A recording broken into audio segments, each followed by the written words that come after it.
Hi, I'm Kathy Mills from Short Film Edits, and I'm here with Natasha Ruth Reynolds for an interview today. How are you? I'm doing great. How are you doing today? I am fantastic, thank you. Could we start this with you telling us a little bit about you?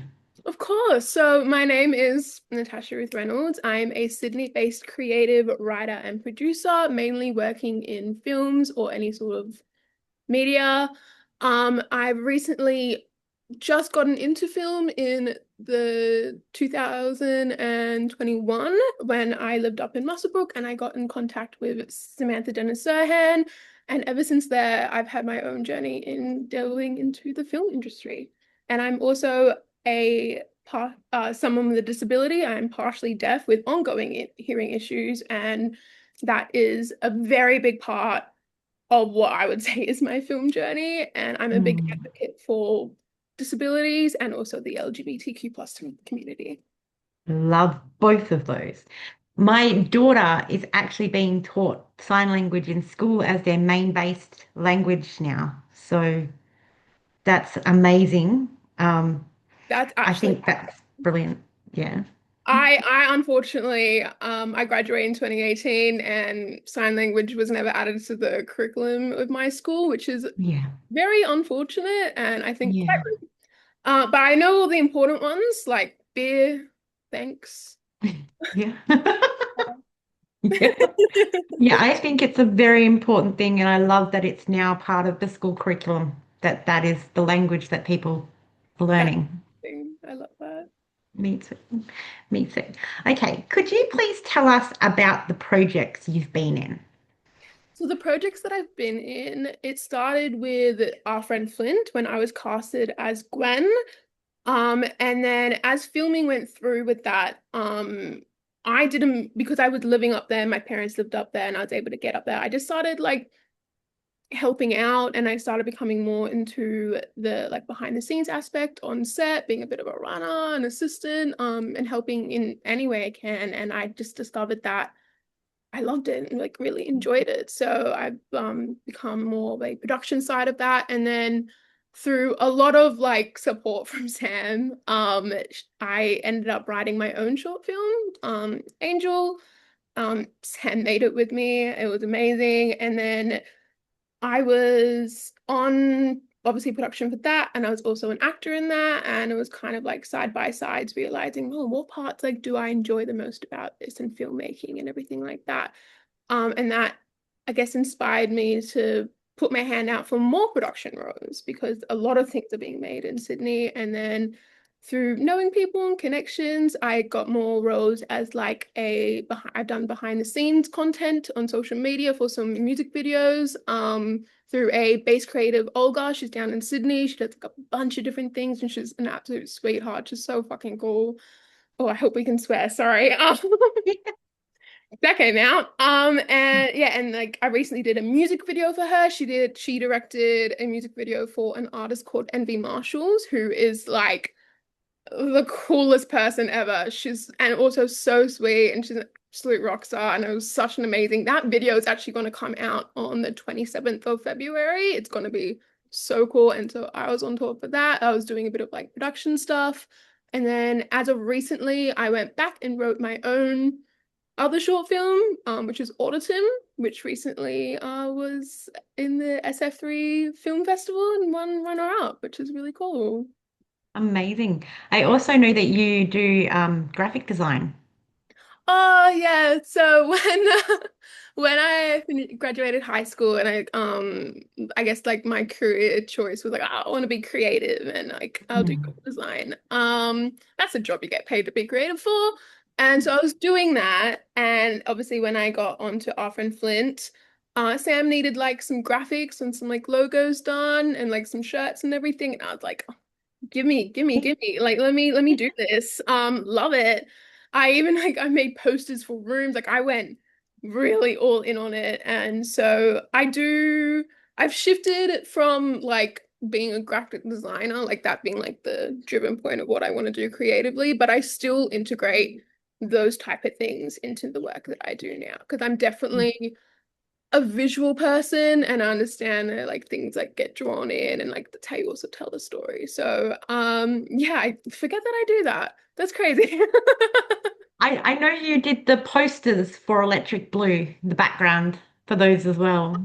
Yes, I feel like that's definitely gone down as one of my favorite posters I've ever done. Mm. So I did the first poster for Sam's short film. It was in lockdown. It was A New Hope.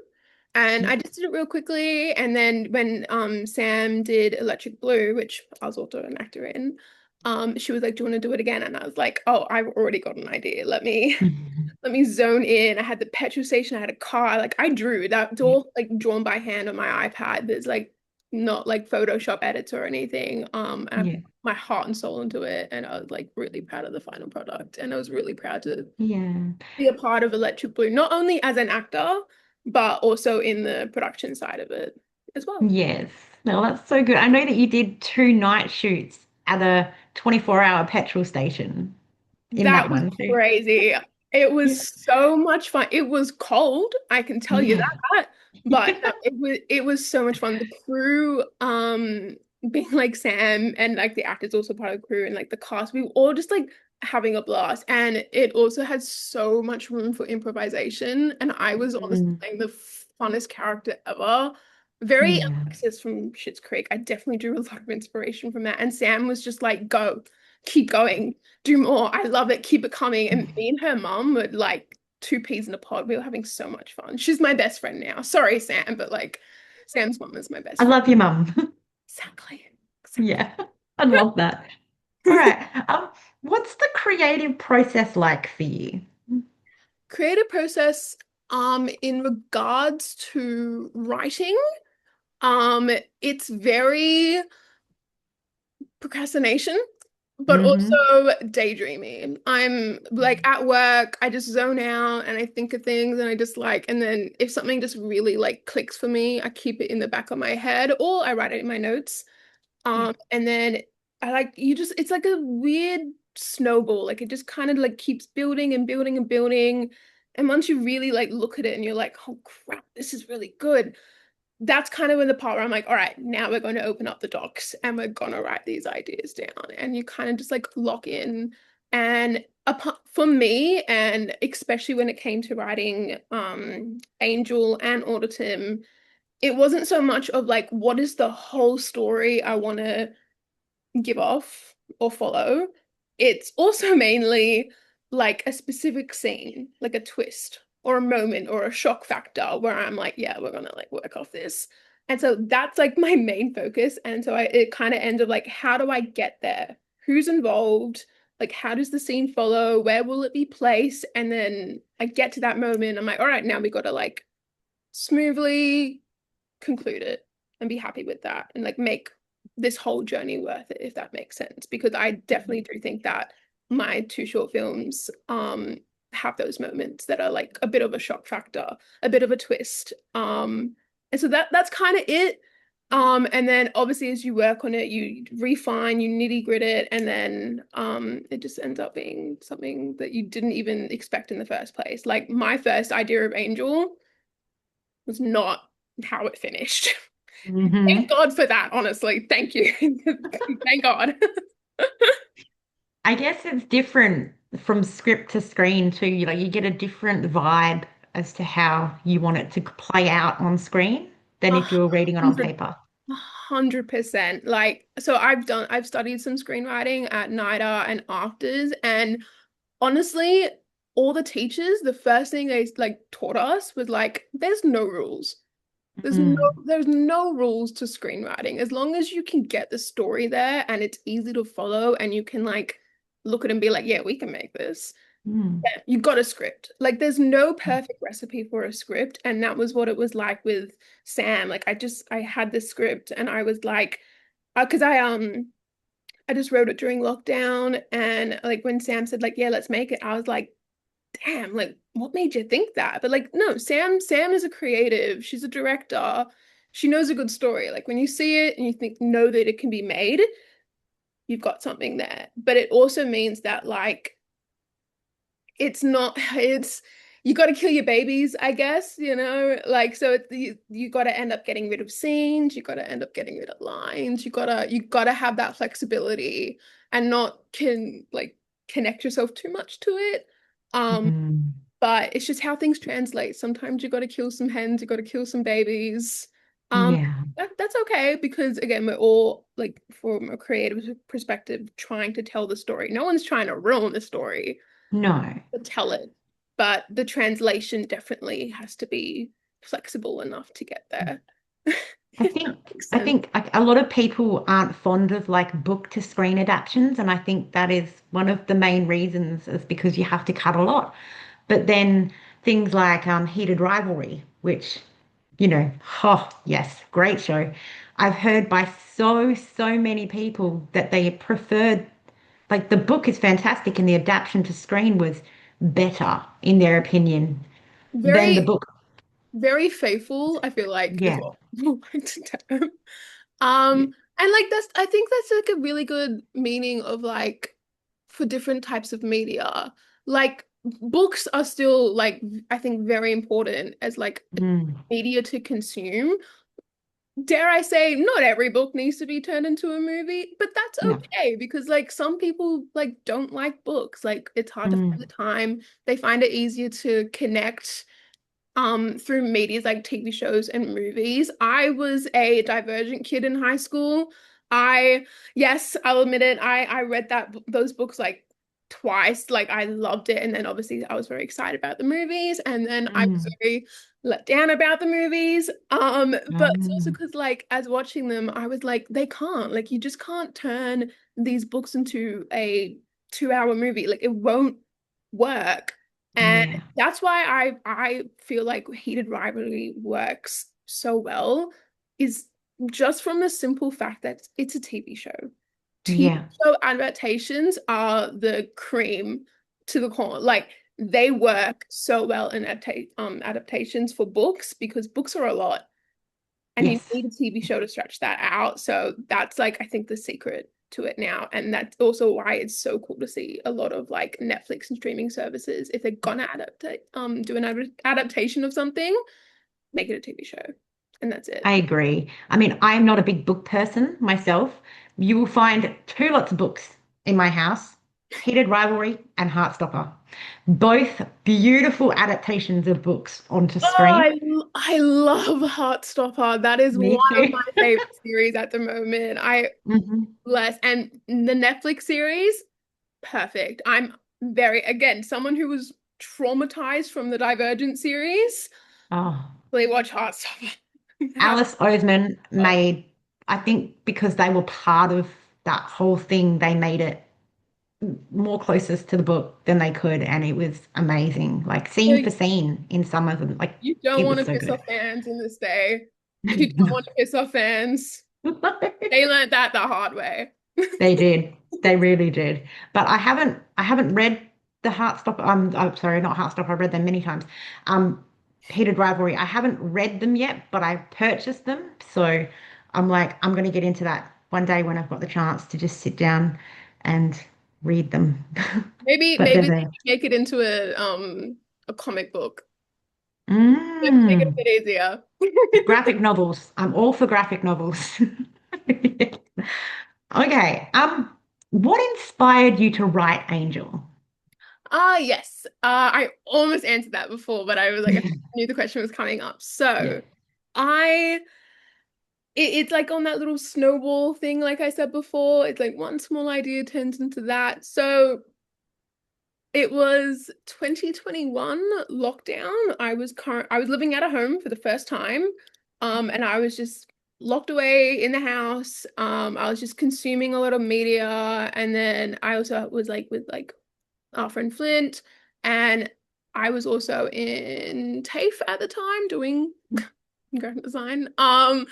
And I've always loved writing and stories like that. And I like had like, deep in my Google Docs, like, books that I was writing but procrastinated and never quite finished or went back to or had some writer's block.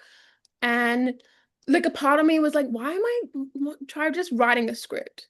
Like Mm. let's bend it a bit and like just try doing it this way. You may, look at one or two TikToks on how to write a script, and then you're suddenly educated. And I it's so bad, but I it's a bit embarrassing to say, but I was listening to sad music Hmm. because I was sad and locked in the house. And I was listening to The A-Team by Ed Sheeran. Yeah. And I, watching music videos of that and I was listening and like just a small story, kind of just like came in my head. Almost like if I made a music video for it. I was like, Mm. "Ooh, what would I do?" And I'm gonna try explain this without spoiling anything. Yes. But I had that idea, and then I had the idea of the twist or the shock factor, and I was like, oh my God, wow. Hmm. And then that kind of delved into a thing, and I was like, okay, let's just write this short little story. I have time, I have nothing better to do. And it just that's how it happened. That little snowball, you'd finesse the ideas, and then after pulling like an all-nighter for no reason, I had nothing else to do. I had a script in my hand and I was like, holy shit, Mm. I did that. Like that's like a short film. Like that's actually Yeah. kind of crazy of me. And then I was in a group chat with Sam and a few other people. It's how we got through lockdown. We'll like talk together. Hmm. And we're all like film creatives and stuff like that. And I dropped it in there. And the other people read it and they were like, cool. Okay. And then Sam read it. And she was like, oh my God, like this is amazing. We Yeah. should make it. And I was kind of like, yeah, why the hell not? Why not? Like, Mm. just go for it. I feel like that's also kind of a part of a creative process. Like, just do it. Like, what's the worst that can happen? Just go for it.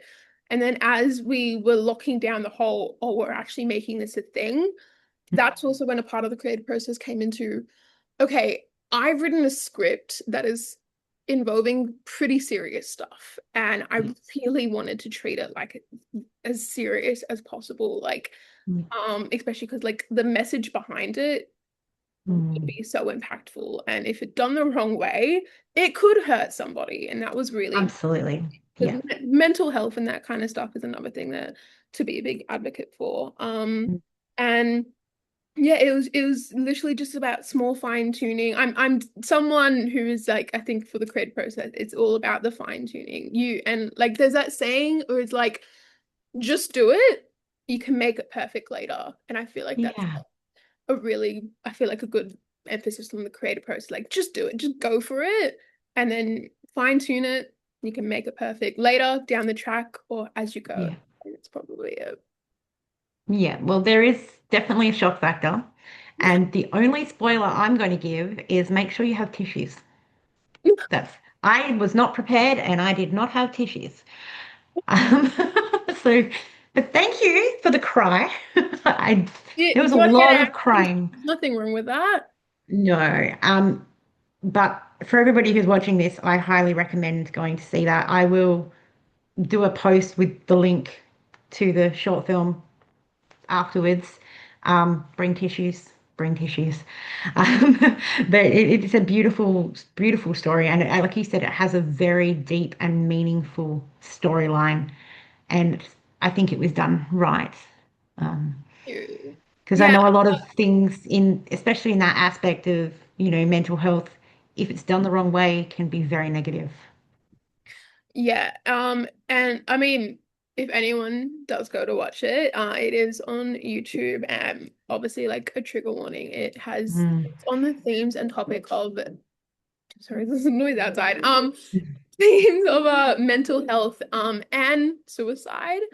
um Yeah, which I feel like was important for the time. Like people were in lockdown. I definitely kind of drew that out myself because like it was really like a stressful time, and like having like those kind of thoughts. But like the thing about it is that like it doesn't help anyone if you don't address those kind of things. So yeah, obviously, if anyone's like not comfortable with that kind of stuff, don't watch it. Like that's yeah, 100% fine, but like be prepared going in because and that was like a big thing that I made sure with Sam is like I don't want to like give off the wrong impression. Like Mm. what I feel like we put out there, like in advertising wise, or what we posted, or we made an Instagram account for it. I had like there is an Instagram account actually. It's called shortfilm_angel.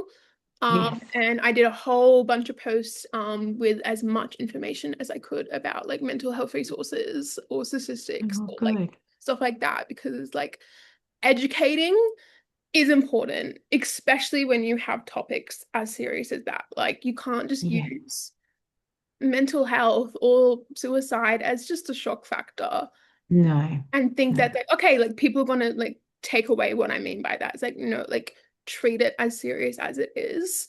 Yeah. And because people could hurt themselves. I'm sorry, like people could it Mm. could definitely have a negative impact on someone. Yeah. Right. So thank you.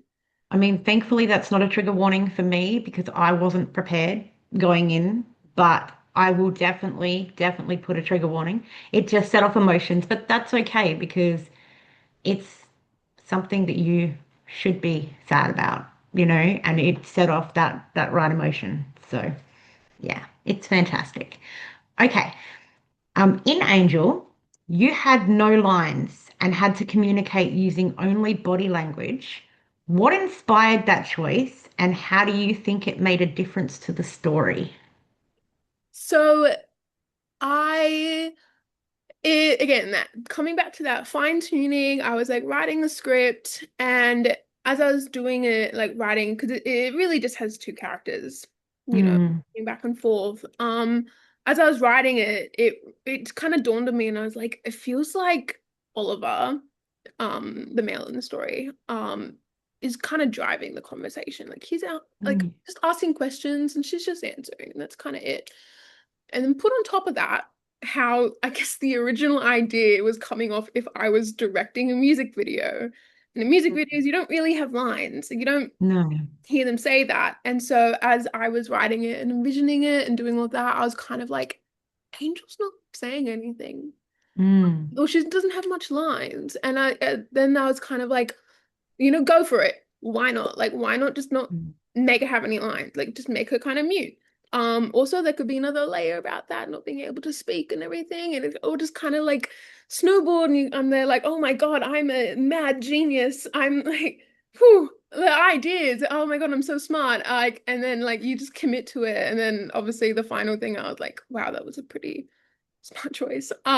yeah. Yes, I agree. Yeah. The way when we even filming it, knowing that like it was definitely emotionally driven, like Angel Mm, so expressive, so you don't understand where she's coming from, and which was also great, on how I feel like it impacted the story was because I had Ronan as the actor for Oliver. hmm And that man's going to the Oscars, I promise. Like hmm such great emotional control, and it meant it was so good to work off because it felt that what Yeah. I like what Angel wasn't saying out loud, you kind of got that from what Oliver was reacting to, I guess you could say. Yeah. It worked off so well. Like it I don't think it would have worked the same if I had both like characters not say anything. It kind of had to be Yeah. that thing of like one was asking the questions, was driving the story, and kind of just working off someone who was just working off emotion and like physical parts. And Mm, again, I even like unexpectedly when I watched the final product, I was like, oh, it feels like Angel not saying anything added a whole new meaning than I was trying to imply in the first place. And I agree. that was cool. Like little fun accidents like that happen, and you just gotta work with it. And like Mhm. everyone else that like I've seen had watched it has like honestly taken taken their own interpretation of the whole story, but also their Mm, own interpretation of like the fact that Angel isn't talking. And I'm like, I love that. Take whatever meaning you want away from it. I love all of them, even if it's not the ones mm, I envision myself. I love it. I love mm. it all. Have your own inspiration. Take what you want from it. I love every bit of it. I have my own interpretation of it, but I'm not going to say it here because I don't want to spoil anything. So I'll tell you after. Text me later. But yeah, I was just like, yeah, we won't spoil that one. But that's beautiful. And yeah, I'm going to push people to watch that because it's it's amazing, and it's only short and it's easy to like. Okay, I'm not going to say easy to watch, but it's something you can take your time to go watch. It's not like a 3 hour movie that you have to set aside time for. You can watch it, just watch it in the. I suggest watching it in the comfort of your own home. That's the only advice I give you. Don't watch it on a bus or a train, just at home. Watch it wrapped up in bed in your sheets with some pets. Like, Yeah, take take your moment to watch it, definitely. exactly. Yes. Okay. How did the director, Sam, shape your performance? So, I asked Sam to direct it because when she was pushing, and like encouraging me to make it, obviously, like, when you say you're gonna make something, like, I'm instantly like, okay, well, I guess like I wrote it and I'm now like producing Mm, it. We got to like cast people, we got to like do all of those aspects. And then Sam kind of put up the thing of like, you're gonna direct it. And I was like, no. I couldn't see myself directing it for some reason. It was like just yeah. a weird, like felt almost out of body where I was like, this girl is not directing this. Mm, This is too much of a story for her to handle. She just wrote it. yeah. That be Mm, her only job. And like I've seen Sam work. I've seen her on set. mm, I've seen her do the Wild Country, the New Hope. Like I was on her phone. I was texting with her the entire thing. I've seen her on sets. She's a great director. mhm. And she really loved this story. And she was just like, we are working on things and the way that like we were like just talking about like what she was taking from a story or her idea. She was like, oh, what if you did that? Or like doing like that. And like it was just a thing of like, girl, you direct it. Like, just come on. So I asked her, I was like, would you do the honor? And she was very honored about that. Mm, And yeah, that was kind of a thing. So from the pre-production working up until how we got filming sorted, because it did take a while to get filming locked in. We mm, hit a few bumps, tea. And then when we got on set, like she locked in. Like she knows mm. the job that she had to do, and she's really good with working with actors on like how do we like mold around your performance to Yeah. be the best, basically. She like on our first day of filming, her and Ronan were just off to the side and they were just like locked in, and it was quite impressive to see. I was like, oh, what, I'm watching magic happening here. Like it was crazy. So she had her directions with Ronan. There was the scene in the bathroom Mm, thing. She got mhm. to do that scene 8 times, which Yeah. for the emotional impact of it, a lot. Ronan, Yeah. what a trooper, did those 8 takes, and every single take, it just got better and better and better. Hmm. And like you could tell Sam, but Sam was realistic about it. She was like, I know I'm gonna make you do this again. I'm so sorry, but like I know you have Yeah. it. She knows what's there. From Mm, Angel's performance and my own, it came to when she asked me, she was like, okay, who's gonna play Angel? I was honest and I was like, I don't know why. Again, like another weird out of body experience. I was like, I don't know why, but like I can't see someone else play this. Like, yeah.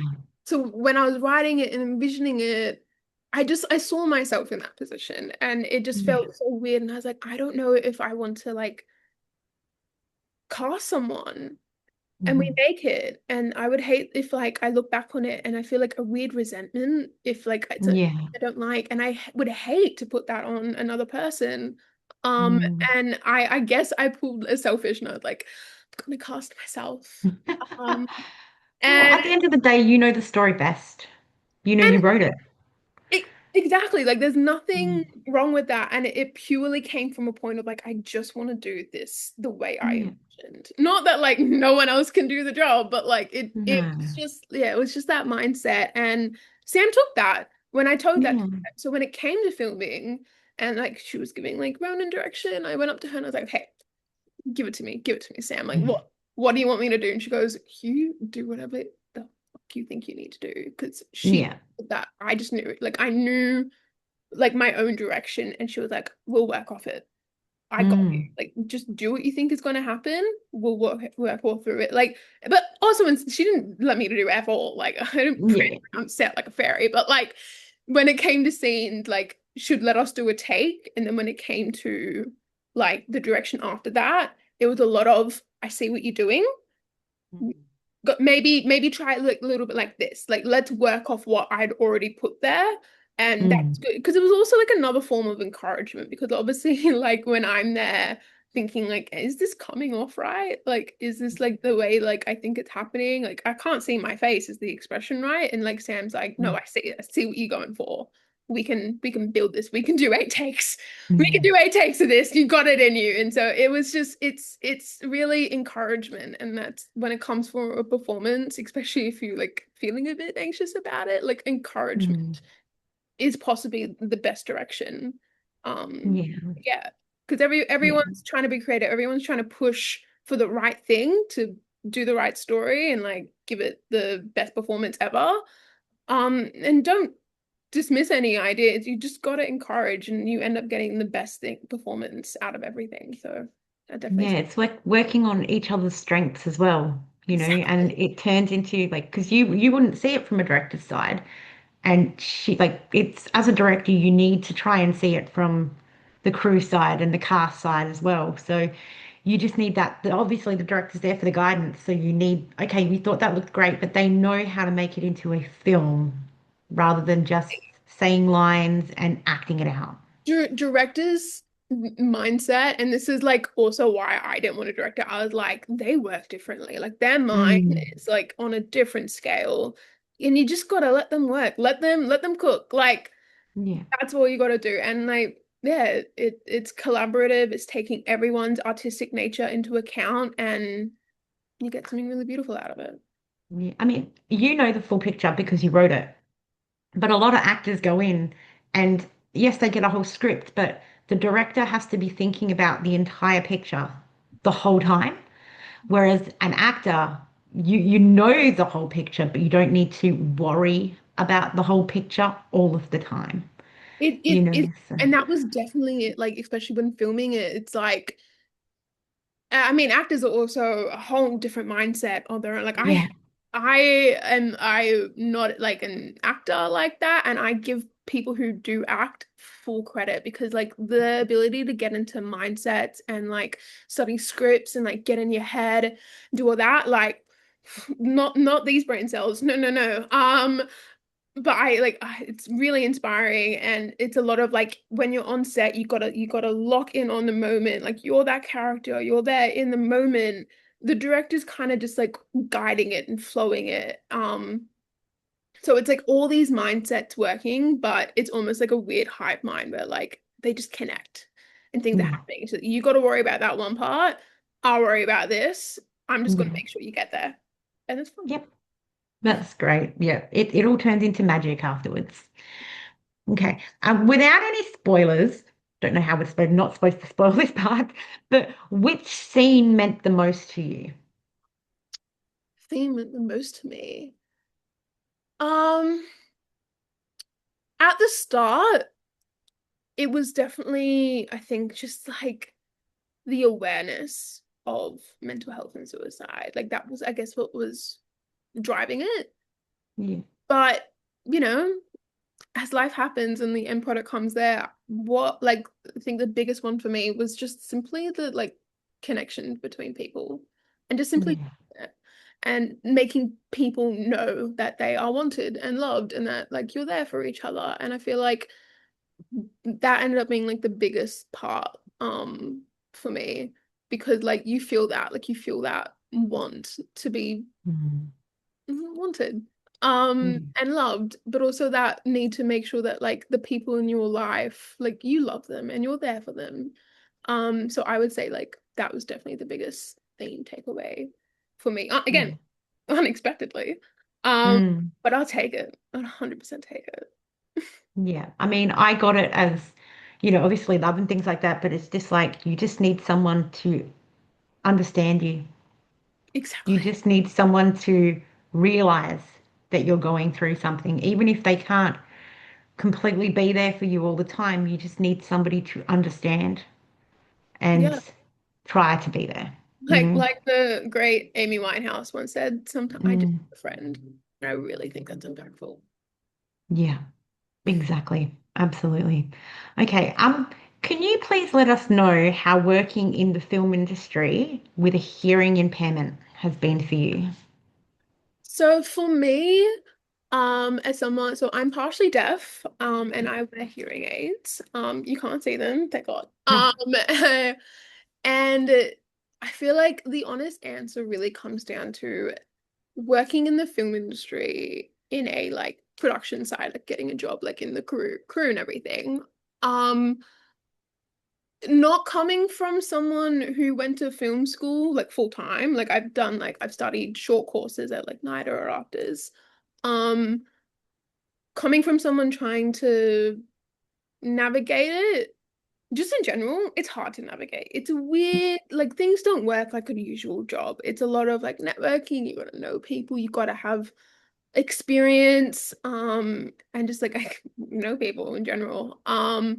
And that's hard and that's tough to navigate in general, for everyone. But it's also not an industry that takes people with all kinds of disabilities into account already.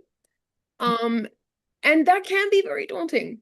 Um, especially when you want to work in pre-production or production sides. It's you because you know your own I mean, you can only know your own disability. You don't owe people explanations, but only you can know Yeah. your own disability. And so it's like it's a weird mentality of like you know what you can or can't do, and you probably know like where your strengths are, but you have to be like you end up being realistic, like you know what you can't do. And for me, Yeah. for production size, like I can't do audio. Um, Yeah. and that sucks. Um, Mm, but it's not going to help anyone if I like, oh, just try. It's like, no, because like I'm not going to hear something and the yeah. audio will be really bad. Like, is that realistic expectation, I guess, that you kind of put in yourself? There's nothing wrong with that. You're not lying to No. yourself. So is that like mixture of like for you and but you had to take other people into account. And for what I find, when I was applying for like production jobs off Facebook and Facebook groups and everything, I would email them and I'd be like, look, I have all this experience on this set. I've got these people as references, and they'll be like, okay, like we'll would like love to like have you on board, but like I'll just be a quick little call and conversation's going great. And just like talking about yourself and your experience and everything you know, and then me, I had to inform people. Like I can't Mm, forget. And so I had to go be like, one last thing, real quick, just so you know, I'm partially deaf. I wear hearing aids. It really doesn't affect much. It just might mean that if you try get my attention and talk to me, just get my full attention. Like I mm, might just miss it. Like just small things like that. And then like you ironically, you hear it in their voice that like, oh, and they're not quite mm. sure. And then you hang up and then you don't hear back from them. And it's kind of like, Yeah. and that's not just the film. Like that's something that I've Mm, experienced through all kinds of job. And so it ends up being that whole thing of like, don't make that the first information. You kind of gotta meet them in person, do the job. And mm, then you drop the bomb on them and be like, oh, by the way, I'm deaf. And then you get that, oh, I didn't notice. And it's like, yeah, mm. you didn't notice because I made sure that you didn't notice. Yeah. And then yeah, so after a few times of like trying to apply for production jobs and not getting them, um, I remember calling up for one and I didn't tell them and I Mhm. got the job. And then I did the Yeah. job, and then I think it wasn't until like the end of the day. Like I tried to tell them like when I first met them before the job started, be like, oh, by the way, like I'm partially deaf. It got so busy. Like you just film set, everyone like minds are racing, and there just wasn't simply time. And then it got to the end of the day where it came up, and I was like, oh, by the way, like I'm deaf, and they're like, oh my God, why didn't you tell me? And I'm like, I wanted to. Mhm. And then like you kind of get home and you kind of you can't help but have that feeling of like I got the job because I didn't tell them. Yeah. And it mix that on top of wanting more film jobs and like being creative. It's a tough balance. However, there's always a bright side. Mm. That doesn't mean that the film industry isn't evolving and catering to these things. Even though not only that we're not sharing a lot more stories on disabilities from people with disabilities, there's also a lot of like jobs being made sure. So in Australia, there is a company called Bus Stop Films, and they prioritize disabilities in the film industry. They do a lot of work. I love that. Love So, that. um, Angela Blake, who runs the SF3 Smartphone Film Festival, in Sydney, she does a lot of jobs with Bus Stop Films, and she's an incredible, amazing woman. It's so interesting to like hear her stories on set and how like inclusive she tries to be Mm. for people with disabilities. Because not all disabilities are the same, and a lot of Mm. disabilities are hidden, but they're still there. Um, and it's just like everyone just wants to be a chance to be creative. But some people you just gotta like understand that they don't work, I guess, the same as a normal person. It doesn't mean they Yeah. have a job. So I love Bus Stop Films. It's always been a production company that's been on my mind ever since I started getting into films. I was like, oh, I love that. Like they're inclusive Yeah. for it.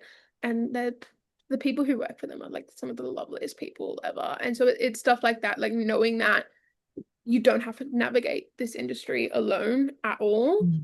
Um, it is definitely comforting. It can be daunting, but it's not impossible. 100% it's not Mm. possible. But Well, I know that a lot of people these days like to label things, um, but at the same time, if you have a disability, people like to label what it is. But people also need to realize that even if two or three people were labeled the same with the same disability, they're they're not the same.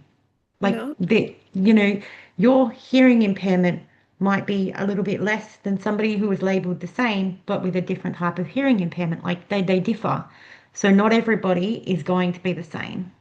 100%. And that's like saying, for, I mean, in any case, it's not a matter of like a degree or like the spectrum. It's just like treat people with kindness and an understanding, and the best will come Exactly. from them. And it's Yeah. And I think you're right about knowing your own strengths and, your own limitations because that's a huge part of, like, if someone's going to hire you, I think they're going to appreciate you going, no, I cannot do that, rather than you going in going, oh, yeah, I can do that, and then having to disappoint them because you can't do it but didn't tell them.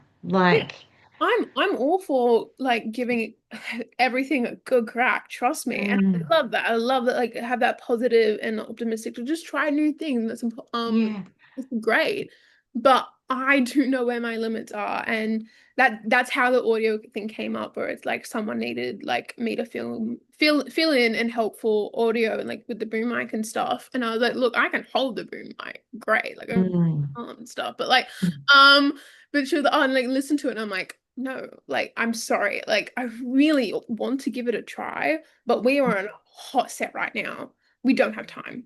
Um yeah, and it was like that it almost came out of me and it's just like I can't. Like I'm not gonna like mold myself to try and fit your expectation, but it's just like I know what the end result kind of is. And also when I went to afters and we were learning about onset onboarding, I did go up to one of the teachers and they were like asking about roles and stuff. And I was like, I explained to her and I was like, look, I'm partially deaf. Um, but I just want to know, like, is there a way for me to learn audio? Like, what is it? And the harsh truth was, no. She yeah, was kind of stunned. She goes, I'm sorry, but like, well, it just doesn't work like that. And I'm like, that's okay. That's yeah, absolutely fine. It's a confirmation that audio is not the job for me in film. But thank God, yeah. I don't want to listen to things in the film. I want to write films, and I want. So I'm 100% happy with that. Yeah. But I mean, even taking the hearing impairment out of the window, that you weren't hired for that specific job. So even if you got thrown in there, that may not be your strength anyway.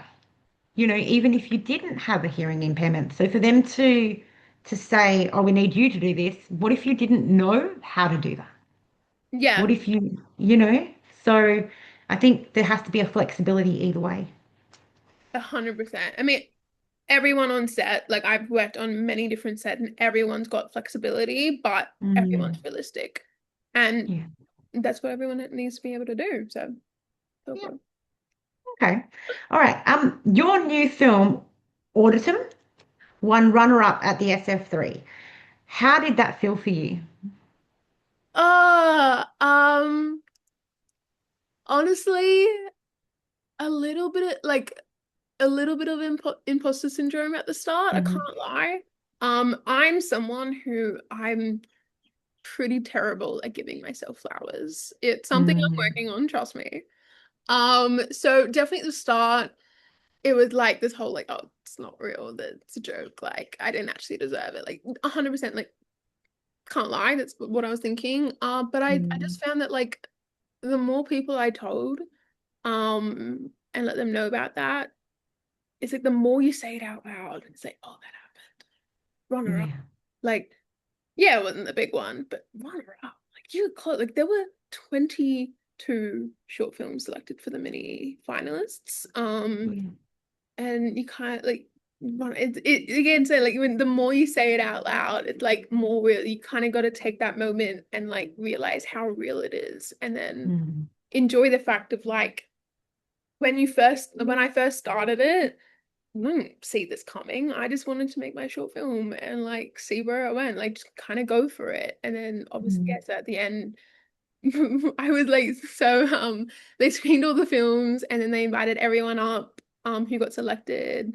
And then Angela Blake was like, all right, now we're going to award. And then I like she's like, okay, and like the runner-up for like the mini finalist, Natasha Reynolds with Auditum. And I was just kind of like, hmm, what? And then my brain was like, you're standing there like an idiot, move. And I like waddled my way over and I was like, what the hell is happening? It's such a surreal like there like where I could only imagine what other people in film industries do. Like you can't help but imagine that moment where you win. Like you win the Oscar, you imagine your yeah. like Oscar speech, and you just like, and obviously it's that fantasy and that fairy tale that you dream of. And then when it happens, it's not what you dreamed of. But God, it's still so fun. Like it Yeah. felt so me and natural. Like looking back on it, I'm like, yeah, probably looked a bit like an idiot being so shocked on stage. Yeah. But what a fond memory for me because it was also like my mum and sister was in the crowd, and I just remember Mm, like when she called my name, I instantly like found my sister in the crowd. She mm. goes, "Woo!" and like, clapping for me. So it's such a fond memory, even though it's not what I expected to happen or even saw coming. But Mm. it's still a journey to give myself the flowers for it because it did happen. I won runner up. My short film Audition won runner up with an SF3. Congratulations. That's amazing. Would you mind giving us like a little idea of what the film is about?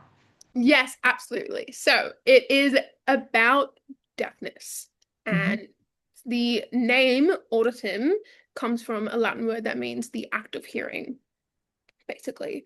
And to short story long, um, I so back in about August of last year, I attended a workshop ran by Angela Blake and Mm. SF3 in Waterloo. That was basically like filmmaking on phones, basically. And it was a partnership with Rode and a few other tech companies that supply and make like accessories for filmmaking on a phone. And Angela Blake was talking, she was explaining the history of the smartphone film festival, and then we also watched a short film called Mankind is No Island. And the maker of that film, um, whose name I can't remember at the moment, sorry, was there. And he did a little Q&A session, like he talked about it. That film, Mankind is No Island, was one of the first smartphone short films like Mm. ever made. And it swept through a lot of like awards. If again, If anyone has the time, it's like a 5 minute short, like go watch it. Like it's on YouTube, go watch it. It's great. It was Mm. filmed on a Nokia phone, like it's crazy. And yeah, I remember watching it and I was like, oh my God, like this was just made on a phone. Like the idea is so simple. And the execution of it and the story, there's no characters. It's just the city and it's just a little bit of music. But again, the execution, I'm like, oh my God, like what an amazing thing. It was really, really great. And the director, he was so like informative about like the mindset and process of that stuff. And at the end of it, Angela Blake was very like, okay, like we encourage you, like make a short film, enter it, like just get creative and make it. You all got a phone in your goddamn hand. Like, what's your Mm. right. And so yeah, I left there and I was like, could I do something like that? Like I could do something like that. Why not? And then again, that snowball, that one little tiny like tick in my mind of what is a little idea and how do like you execute it. And as someone who was deaf and after making Angel, on the topics of mental health, which is important to me, there was always that part of me was like, do want to make something about deafness because Mm. it is very important to me. But I was not never quite sure how to go about it. Because I wanted something that didn't like was very true to me, and my experiences and what I would say about that. And so yeah, I left it and then I had this idea and I was like realistic about it. I was like, okay, this can't be like a 20-minute short film. Because also the deadline was the 1st of October and this was August. So Mm. like I Mm. literally had a month to do this. That I was like, I could make a 3 minute short on this with Mm. no characters, no words really. But this is how I want to do it. I mean, I don't want to spoil it, but basically it's more what I describe as like documentary kind of. But it shows noise, city life noise, Mhm. very inspired by Mankind Is No Island because that's set in Sydney, Australia and New York. And I like showing that like everyday noises, very messy, very annoying. Um and then which I feel like emphasizes is the part where you lose all the noise. Um Yeah. but it shows clips of things that like you miss, like conversations and laughter and like good thing, like stuff that you enjoy. And I feel like that was like I guess that shock factor that I kind of like. Um, Mm. and it feels real and like it was real because like I know what it is. Like you I describe it almost like a sore throat or a blocked nose. Like when you get Mm. sick and you're trying to fall Mm. asleep and you can't breathe and then you think back to the time when you could when you were Mm. sick and you're like, man, I took that for granted. Yeah. So like, I kind of describe it like a sore throat. It's like once it was taken away, you never realized how good it is. And so it's kind of like maybe like people who can hear appreciate your hearing because like you Yeah. need it. It's important and you do miss out on like stuff like conversations or like hearing laughter and like the good things. Even though you can be so distracted by like the annoying noises of like city life. Yeah. But if it's taken away, you probably end up missing it. Like so it was that. I filmed it. I was working at a pub at the time and I got a few of the regulars to make it. That was really fun. Everyone was like, as soon as I explained it to them, they were like, oh my God, love, like, let me be part of Yeah. it. Like, come on.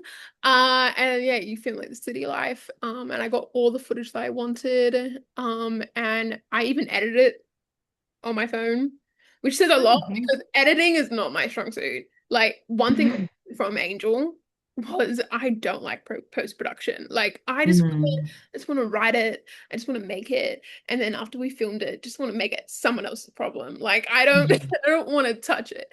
But I did it all by myself on the phone. And I was Mm. like, I sent it to Sam and I sent it to like another person. And I was like, okay, give me some feedback, give me some direction. Like, what are we going for here? And Sam was the same. Like, I even Mm. had like Sam attached as a producer with her production company on it because she really did help a lot. Was again, not only was she encouraging when I told her about it, I was like, well, what if I do this crazy idea?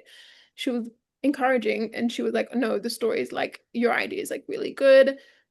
She helped come up with the name. I had no, I was just gonna call it hearing, like very bad, very bad. Like that's thank God I didn't do that.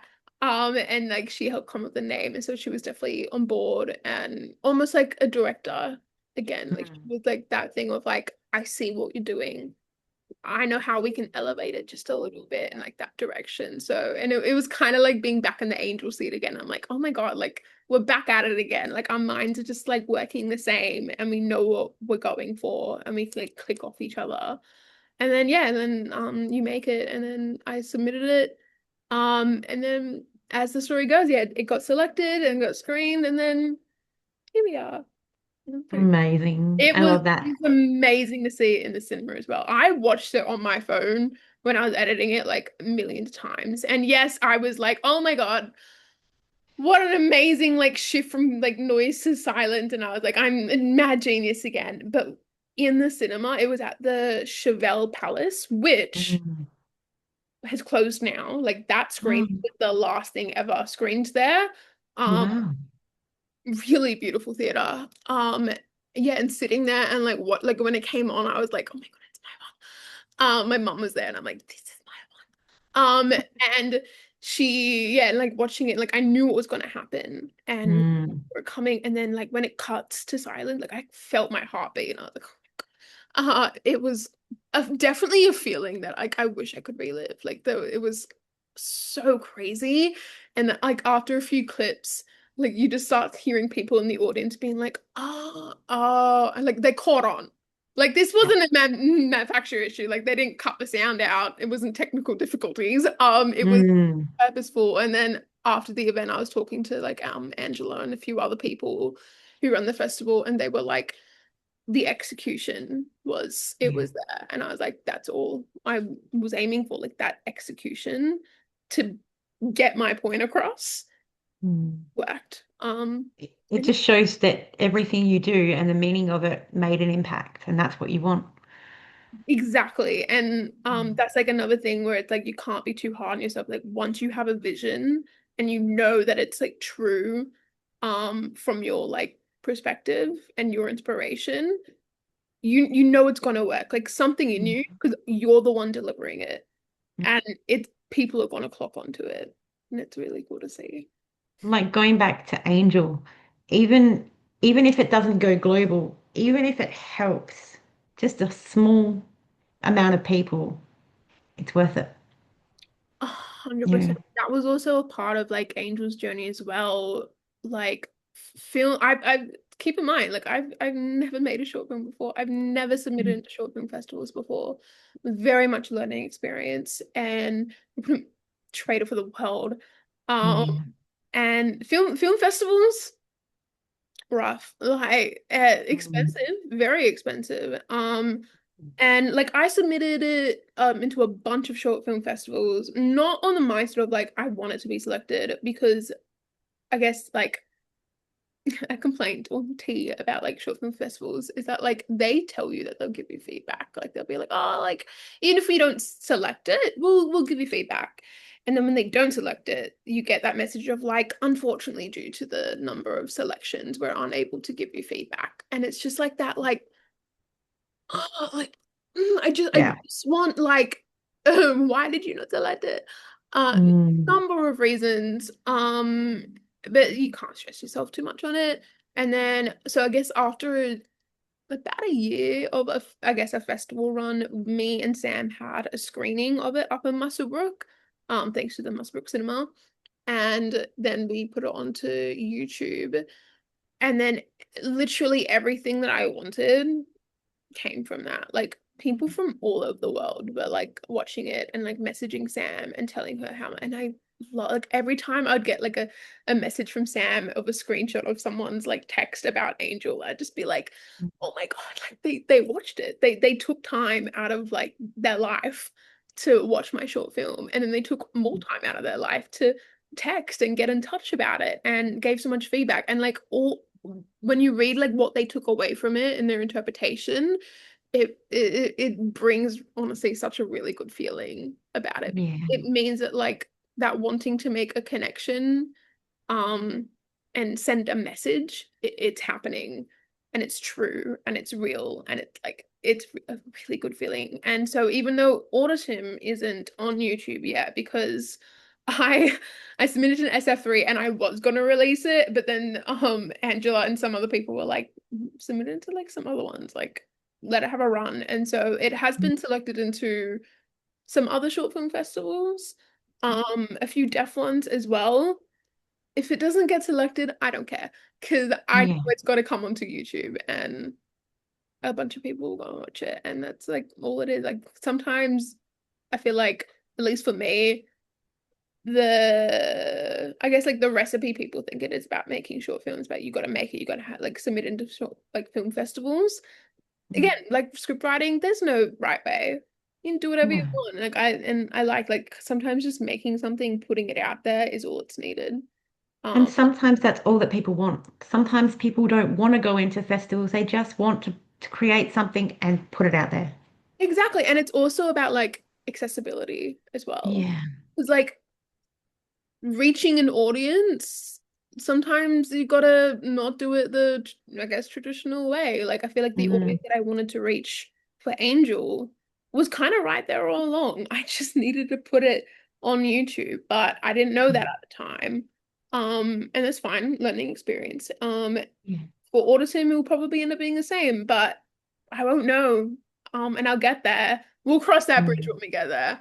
Um, Absolutely. I can't wait to see it. oh, it was so exciting. Well, I just want to change something I said before. So when I was talking about Angel and I said I was going to push people to see it, I'm not going to push people to see it. I'm going to recommend people see it. I just want to encourage. Push was not the right word to say. Encourage. No, That that's isn't that storyline isn't something that you should push on anybody. So I just wanted to change what I said there and use the word encourage rather than push. Okay, so a little bit of a light-hearted question as we wrap this up is what is one of the funniest moments you've had on set?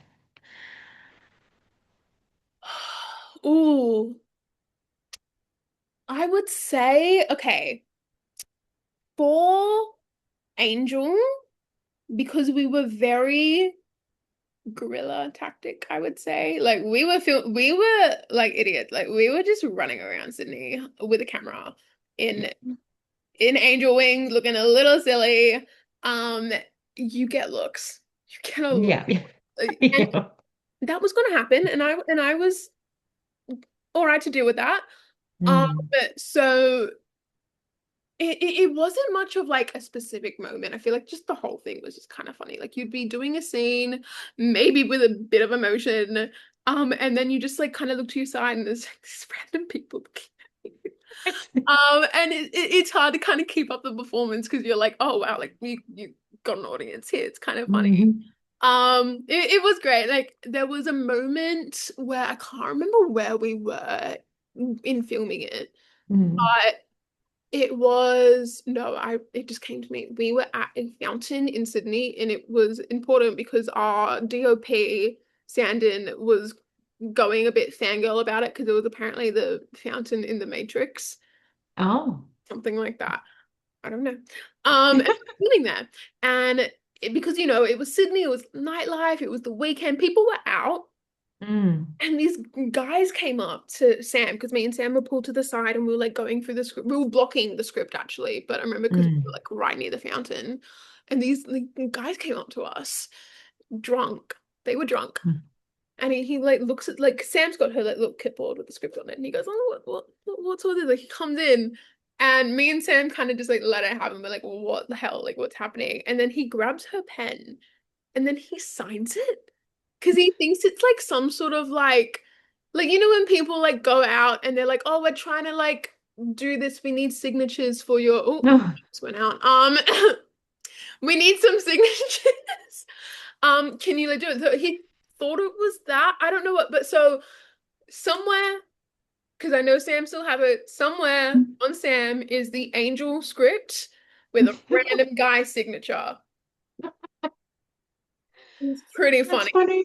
I That's to the funny. point where I kind of wish I gave him a credit at right now. Like I'm thinking about it, I'm like, why did I not give him a credit in my film? Like I feel like I should have at this. Credit random drunk guy. And it was just like he was so like the way he was so dead set on it too. Like as soon as he saw the clipboard on a pen, he was like, "Oh, I'll support what you like. I'll sign." And it was just like it was hilarious. It was so funny. It was so funny. Oh, I love that. That is funny. Oh gosh. All right. One last question. From everything that you do, from like script and everything, onto a lot of sets. What does a good day on set look like for you? A good day on set. A good day on set. Everyone has their coffee, like a Yep. sign runner maybe. Everyone, I guess, like is just in a good mood. We're all here with a job to do. Um, and I don't know, a good day on set is just like you, I guess you just kind of get to work and you, I guess, check the checklists off, you go through your Mm, scenes, and even though bumps happen, which they mm. will, that is the truth about Yep. a set, like bumps will happen, you will be running behind, everyone's in a good mood. Like, no one like taking it out on each other, you're not dealing with people who are like impossible, like everyone's just there for the job to do. Um, and I guess you just go through your day and you're going through your scenes. And for me, if I could put one sentence into there, I would say that like leaving the room for improvisation, like and being like Mm, flexible, yeah. and you end up everyone like it's just having a good time on set and like you're making magic. And then by the end of the day, when you call a wrap, probably go to the pub, have a beer. That would be a really nice bonus as well. Maybe a Guinness. And you just go to bed being like, yeah, you did work. Like you've made the stuff that you enjoy happen. And I feel Mm, like it's truly that mixture of like do a job that you love.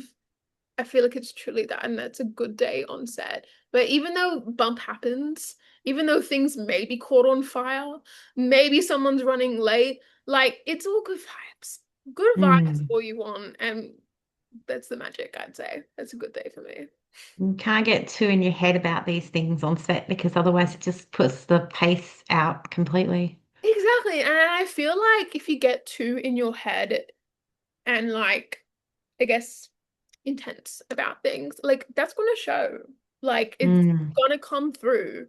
Um, and you don't want that because that's not what your vision is. Your vision yeah, is true to what you want, and it's gonna happen. It's also like, yeah, trusting the process. Like you can't control everything. yeah, You just gotta you can let it happen. Just go for it. Just yeah, make it happen, and you can make it perfect later. exactly. I love that. Well, thank you so much for having this interview with me today. You're amazing and very talented, and Thank you for you've having done such a great job. So, me. all right, love. Well, I will talk to you again very, very soon, and I'll get this interview out as soon as possible. No, you're good. Thank you.